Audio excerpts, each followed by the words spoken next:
అరణ్యకాండము 31వ సర్గము. అకంపనుడు రావణునకు ఖరాదివద వృత్తాంతము చెప్పుట. అచ్చట అకంపనుడను రాక్షసుడు వేగముగా జనస్థానము నుండి బయలుదేరి లంకాపట్టణమును ప్రవేశించి లంకాధిపతి అయిన రావణుని జూచి, ఓ రాజా, జనస్థానమందున్న రాక్షసులు కరుడు మొదలుగా గల వారందరూను యుద్ధరంగమునందు చంపబడిరి. ఎట్లెట్లో నేను ప్రాణములను దక్కించుకుని ఈ వార్తను చెప్పుటకు వచ్చి తిని అని చెప్పగా, దశాననుడదిరిపడి కన్నుల నుండి నిప్పులు రాలుచుండగా అతనితో నిట్లనెను, ఎవడురా నా సుందరమైన జనస్థానమును నేడు పడగొట్టినవాడు? వాడింకా నెట్టిలోకమునందు బ్రతకగలడు. నాకేదైనా నపకారము చేసినచో ఇంద్రియములను కుబేరుడును విష్ణువును సుఖముగా నుండజాలరు. ఇది నిక్కము. దండగరుడైన యముని దండింతును, అగ్ని యొక్క వేడిని చల్లార్చెదను, మృత్యుదేవతను వధించెదను, గాలిని బంధింతును, సూర్యుని కాల్చివేసెదను అనగా, అకంపనుడు భయమునుంది, ప్రభు నాకభయమిచ్చదవేని నిజమును చెప్పెదననగా, రావణుడు నీకభయమిచ్చి తిని మనస్సున జంకు లేకుండా ఇంక చెప్పుము అనగా, అకంపనుడు చేతులను మోడ్చి భయభక్తులతో రాక్షసాధిపతితో నిట్లనెను, మంచి పొడవైన గుండ్రనైన చేతులు గలవాడును, సాటిలేని బలము గలవాడును, ఎద్దు మూపురం వంటి భుజములు గలవాడును, చంద్రబింబము వంటి ముఖము గలవాడును, గొప్ప కీర్తి గలవాడును, బాణాగ్ని జ్వాల వంటి ఆకృతి గలవాడును, పరాజయము లేని విక్రమము గలవాడును అగు దశరథనందనుడు రాముడను వాడే కరదూషణ సహితముగా జనస్థానమును పాడు చేసెను అని చెప్పగా విని, పెద్ద పాము వలె ఆ దానవరాజు రొప్పుచు నిజము చెప్పుము, అక్కడికి యుద్ధమునకు రామచంద్రుడు ఇంద్రాది దేవతా సహితుడే వచ్చెనా అనగా, అకంపనుడు రావణునకు రాముని పరాక్రమము చెప్పుట. అకంపనుడు రావణునితో, తేజోబల విక్రమముల విధమంతయు గర్వము విడిచినవాడే యున్నది యున్నట్లుగా నిట్లు చెప్పదొడిగెను. విల్లు పట్టెడు వారందరిలోనూ గొప్పవాడు, అనేకమైన దివ్యాస్త్ర సంపదను పొందినవాడు, యుద్ధముందు ఇంద్రునంతటివాడు, దివ్యమైన పరాక్రమము గలవాడు, రాముడను పేరు గలవాడు. అతని తమ్ముడు శక్తియందతని ఎన్నతో సమానమైన వాడు, దుందుబి ధ్వని వంటి కంఠధ్వని గలవాడు, ఎర్ర తామరల వంటి నేత్రములు గలవాడు, పద్మం వంటి ముఖము గలవాడు, లక్ష్మణుడను పేరు గలవాడు, అన్నకు ఎల్లప్పుడూ మిక్కిలి ప్రియమైనవాడు, అగ్నికి వాయువు వలె తోడ్పడువాడు. ఆ రాముని వలననే దండకాటవియందు మన స్థానమును చెడిపోయెను. దేవతలు యుద్ధమునకు సహాయులై రాలేదు, ఇంద్రుడునూ రాలేదు. ఆ రాముడొక్కడే క్రూరమైన వాడి బాణములచే రాక్షస సమూహం నెల్లను చంపెను. బంగారపు పింజలు గల బాణములు వింటి నుండి వెలువడి 5 తలల విషసర్పములై వచ్చి రాక్షస శ్రేష్ఠులను యుద్ధరంగమున తినివేశను. ఏ విధమైన ఆలోచనతో ఏ తోవలందు విరోధులు పారిరో ఆయా త్రోవలలో రాముడు యుద్ధమందు వారికి కనిపించెను. ఈ విధముగా జనస్థానము పాడుబడెను. అనగా విని రావణుడు రోషముతో కూడిన ముఖముతో, నేనిదే ఆ మనుష్యులను బట్టి హింసించుటకై వెళ్లదనను అనగా, అకంపనుడు ఇట్లు చెప్పెను, ఓ అసురేంద్ర, ఆ రాజు యొక్క ప్రఖ్యాతమైన పరాక్రమములను విను. అతనికి కోపం వచ్చినచో రాముడు సాధ్యము కానివాడు. నిండుగా పార్చున్న నదినైనను గొప్ప బాణపంక్తులతో అడ్డుకట్టగలవాడు. చుక్కలతో గ్రహములతో కూడిన ఆకాశమునైనను బాణములతో రఘురాముడు ఔద్యత్యముతో బగలగొట్టెను. అతడు ఐశ్వర్యవంతుడు, భూమిని ఉద్ధరింపగలవాడు, సముద్రము యొక్క తీర నియమము అతిక్రమింపజేసి వేగముగా జగత్తునంతయు సముద్ర జలములచే ముంచగలవాడు, సముద్రుని గర్వము ములముట్టుగా హరింపగలడు, బాణముల చేత గాలిని వీచకుండా చేయగలడు, గొప్ప పరాక్రమము చేత అమితమైన కీర్తిగలవాడు, అతడెల్ల లోకములను సంహరించి మరలా సృష్టి చేయగలవాడు. ఆ మానవ సింహుడి ప్రజలనట్లే సృజించును. నీకా మానవనాథుడు సాధింపరాని వాడని నా యుద్ధేశము సుమా. ఓ పంక్తి కంట నీవే అననేలా, లోకంలోనున్న రాక్షస సమూహమంతయూ కలిసినను పాపకర్ముడు స్వర్గమును చేరజాలనట్లు అతనిని సమీపింపజాలరు.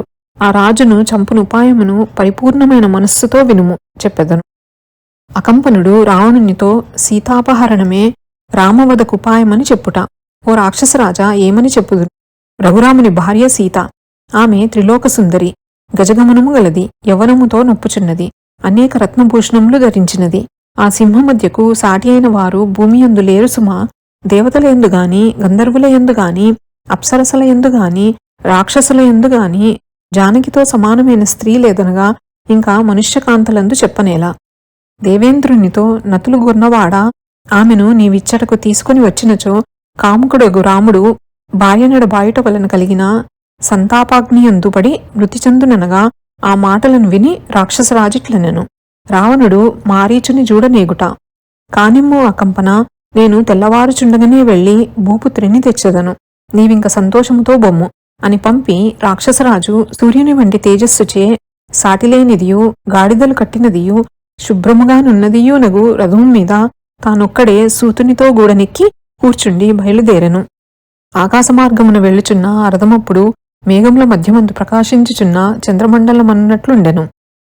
అట్లు వెళ్ళి ఆ రథము తాటకాపుత్రుని ఆశ్రమమునందు దిగగా మారీచుడెదురు వచ్చి అర్ఘ్యపాద్యములిచ్చి పూజించి రుచికరములగు సాటిలేని భక్షభోజ్యములనిచ్చి సంతుష్టినిగా చేసి ఇట్లనెను.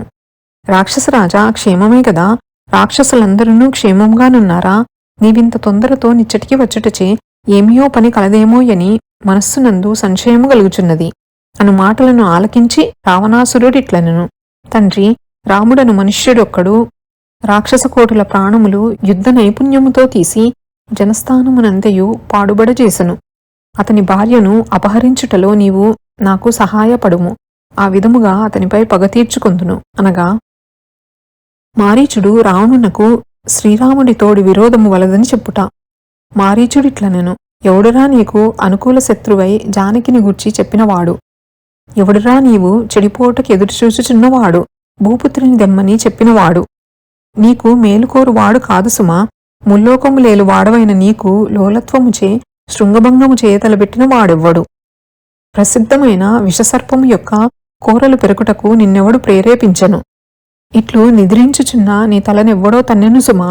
ఓ సురవైరి రాక్షసోత్తమా, జగన్నుతమైన సద్వంశంను జన్మించుటయనుడు తొండము గలదియు, గొప్ప పరాక్రమమనడు మదజలము గలదియు, తీక్ష్ణమైన భుజములనెడు దంతములు గలదియునై శత్రుభీకరమై ఒప్పుచున్న రాముడనెడు మదగజమును యుద్ధమున నెదుర్కొనుటకిప్పుడు పూనుకొనకుము. యుద్ధాగ్రమున నుండుటే నడుమును తాకెడు తోకగా గలదియు, రాక్షస సమూహమనెడు మృగములను చంపునదియు, గొప్పనైన బాణములనెడు గోళ్లుగలదియు, తీక్ష్ణమైన ఖడ్గమనెడు కోరలు గలదియు అయిన బలాఢ్యమైన నరసింహమూర్తి నిద్రపోవచ్చు మాగన్నుగా నుండగా పట్టుదలగా నీవు దానిని లేపుట మంచి పనియా? ఆలోచింపుము. లంకేశ్వర, ధనుస్సనెడు ముసలిగలదియు, భుజబలమనెడు పెనురొంపిగలదియు, తీక్ష్ణములైన బాణములనెడు అలలు గలదియు, గొప్ప యుద్ధమనెడు ప్రవాహములు గలదియునగు సీతానాథుడనెడు అగాధ సముద్రమునందు పడుట తగదు సుమా. లంకాధిప, నన్ను క్షమింపుము. శాంతముతో లంకకు తిరిగి వెళ్ళుము. నీ భార్యలతో కలిసి సుఖింపుము. రాముడు ప్రేమతో జానకితో కలిసి అడవులందు సుఖించునుగాక అని మారీచుడు తనకు బోధపరపగా, సురవైరియగు రావణుడు సరేయని లంకాపట్టణమునకు వెళ్లి సంతోషముతో తన మందిరమున ప్రవేశించెను. అరణ్యకాండము 31వ సర్గము సంపూర్ణము. శ్రీరామచంద్ర ప్రసాద సిద్ధిరస్తు. శ్రీ జగన్మాతార్పణమస్తు. శ్రీ శ్రీ శ్రీ. నమోస్తు రామాయ సలక్ష్మణాయ, నమోస్తు దేవ్యై జనకాత్మజాయై, నమోస్తు వాతాత్మ భువేవరాయ, నమోస్తు వాల్మీక భవాయ తస్మై. శుభం భవతు.